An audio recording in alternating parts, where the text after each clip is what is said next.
Hello students, welcome back to my channel. আমি দেবাঞ্জনা ঘোষাল। তোমরা দেখছো আমার সাথে তোমাদের নিজেদের channel Shikshamarg education and computer centre. একটাই প্রশ্ন, ম্যাম বা দিদি কবে থেকে সাজেশন দেবেন? তোমাদের ভালোবাসায়, তোমাদের রিকোয়েস্টে আমরা আরেকটি নতুন আমাদেরই শাখা খুলতে চলেছি মেমারিতে। তো তোমরা বারবার বলেছিলে যে স্টেশন সংলগ্ন এলাকায় যদি সেন্টার আমাদের থাকে তোমাদের আসার অনেক বেশি সুবিধা হয়। আমাদের বর্তমান যে সেন্টারটি আছে এবং থাকবে সেটা স্টেশন থেকে 10 মিনিট দূরত্বে। তো সেই হিসাবে বহু ছেলেমেয়ের কষ্ট হতো, বাস বা অটো ধরে আসতে হতো। তো সেই হিসাবে আমরা একদম স্টেশনের কাছে, তোমাদের সুবিধার্থে তোমরা বারবার অনুরোধ করেছিলে, সেই হিসাবে আমরা স্টেশনের এবং তোমাদের ভালোবাসায় এতটা ভরসা, বিশ্বাস এবং সাপোর্ট করেছো বলে আমরা আমাদের আরেকটি শাখা খুলতে চলেছি মেমারিতে।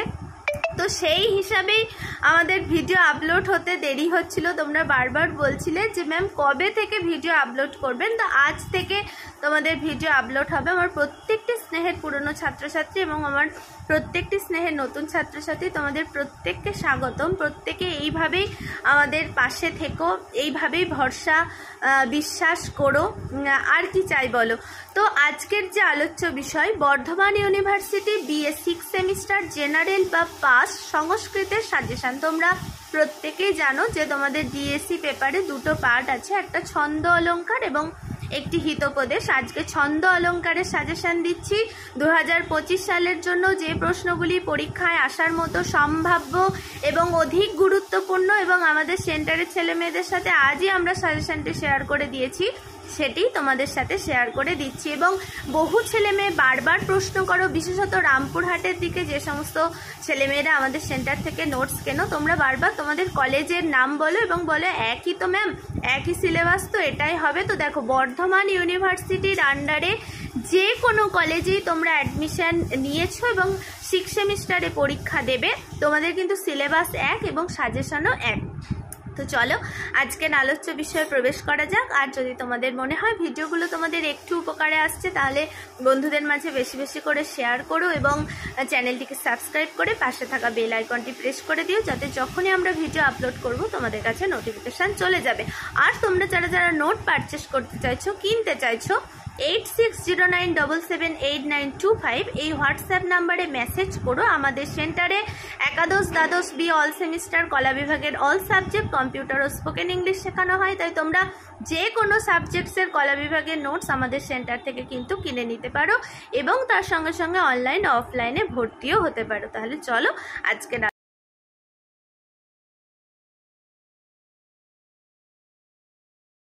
আচ্ছা দেখো, তো BA 6 সেমিস্টার জেনারেল বা পাস DSC বা তোমাদের মেন পেপার সংস্কৃত সাজেশন 2025 BU মানে বর্ধমান ইউনিভার্সিটির আন্ডারে আমার প্রত্যেকটি স্নেহের ছাত্রছাত্রী, তোমরা যারা ভিডিওটি দেখছো, তোমাদের জন্য এই সাজেশন সমানভাবে উপযোগ্য।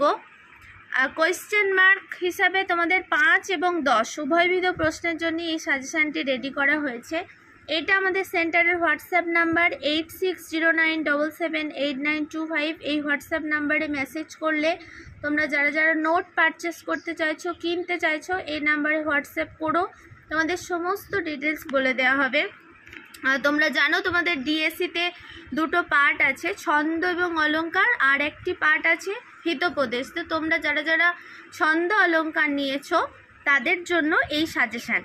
তো দেখো, প্রথম প্রশ্ন যেটা রাখা হয়েছে, শব্দালঙ্কার ও অর্থালঙ্কার বলতে কি বোঝো? এর সঙ্গেই যে কোনো দুটি শব্দালঙ্কার ও অর্থালঙ্কারের উদাহরণ সহ ব্যাখ্যা দাও। 2 নম্বরের প্রশ্ন, ছন্দমঞ্জুরি গ্রন্থের রচয়িতা কে? এর সঙ্গেই ছন্দশাস্ত্রের প্রাচীন নাম কি? এর সঙ্গেই এই যে ছন্দমঞ্জুরি অনুসারে ইন্দ্রবজ্জা এবং উপেন্দ্রবজ্জা ছন্দের পার্থক্য নির্ণয় করো।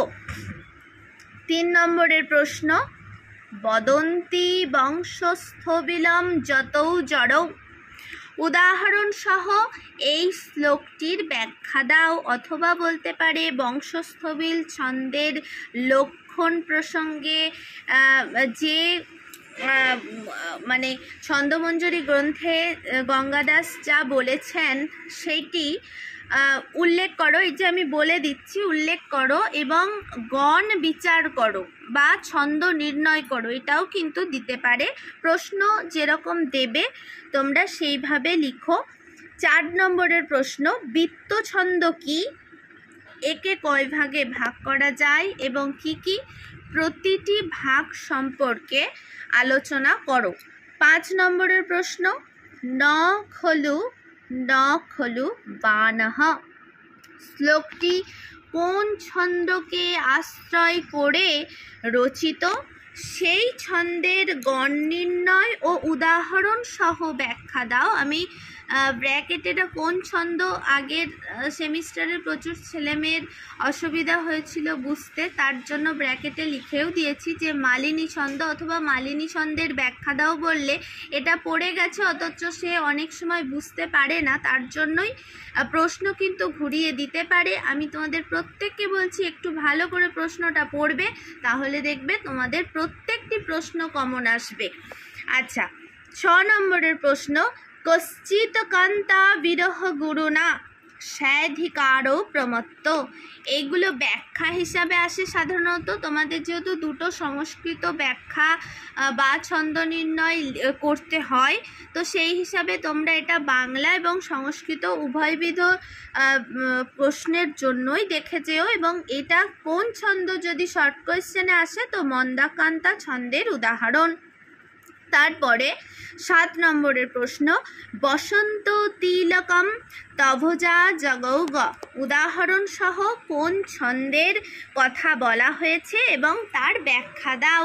8 নম্বরের প্রশ্ন, ইদম কিলব্বাজ মনোহরম, কোন অলঙ্কারের উদাহরণ এটি এবং সেই অলঙ্কারটির ব্যাখ্যা করো। আচ্ছা, তারপরের প্রশ্ন, উপমা রূপকয়র ভেদ বা উপমা ও রূপক অলঙ্কারের পার্থক্য লেখো। আচ্ছা, আরেকটা প্রশ্ন বাদ গেল, 9 নম্বরের প্রশ্ন, ওটা 10 নম্বরের প্রশ্ন বললাম, উপমা এবং রূপকের ভেদ যেটা। 9 নম্বরের প্রশ্ন যেটা আছে, সর্বস্বম হরৌ সর্বস্ব তদ্ভবচ্ছেদ তৎপর, এটি কোন অলঙ্কারের উদাহরণ এবং সেই অলঙ্কার সম্বন্ধে যা জানো লেখো। 11 নম্বরের প্রশ্ন, দীপক ও তুল্যযোগিতা, এগুলো হচ্ছে সব কিছুই পার্থক্য বা তুলনামূলক আলোচনা করো হিসাবে খুবই আসে দীপক এবং তুল্যযোগিতা। তার সঙ্গে সঙ্গে তোমরা দেখে যেও 12 নম্বরে দৃষ্টান্ত ও নিদর্শনা এবং টিকা হিসাবে, ওই যে বললাম সংস্কৃততে যে লিখতে হয় সেগুলো তোমাদের উৎপ্রেক্ষা, সমাশক্তি, দীপক, এই 3টে দিয়েছি। সংস্কৃত বাংলা ব্যাখ্যা দুটোই তোমরা দেখে যেও। 14 নম্বরের প্রশ্ন, 4টি সাদৃশ্যমূলক অলঙ্কারের নাম লেখো এবং যে কোনো 2টি অলঙ্কারের সংজ্ঞা সহ বিশ্লেষণ করো। এই পয়েন্টগুলো খুব ভালো করে দেখে যেও।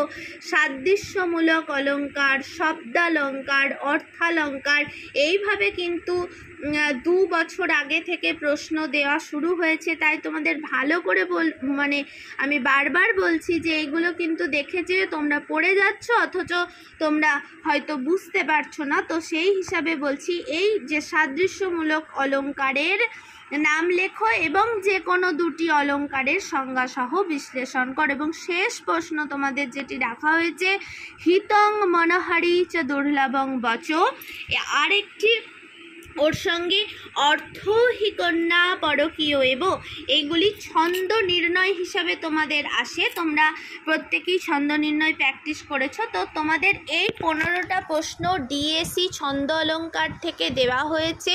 তোমরা খুব ভালো করে পড়াশুনো করে যাও। আর তোমরা যারা যারা আমাদের সেন্টার থেকে এই সমস্ত প্রশ্নের উত্তরের নোটস PDF তোমরা কিনতে চাইছো, এই হোয়াটসঅ্যাপ নাম্বারে অবশ্যই মেসেজ করো। প্রত্যেকে ভালো থেকো, সুস্থ থেকো আর পরীক্ষাকে ভয় ভেবে নয়, জয় করার উদ্দেশ্যে এখন থেকে প্রস্তুতি নিতে থাকো।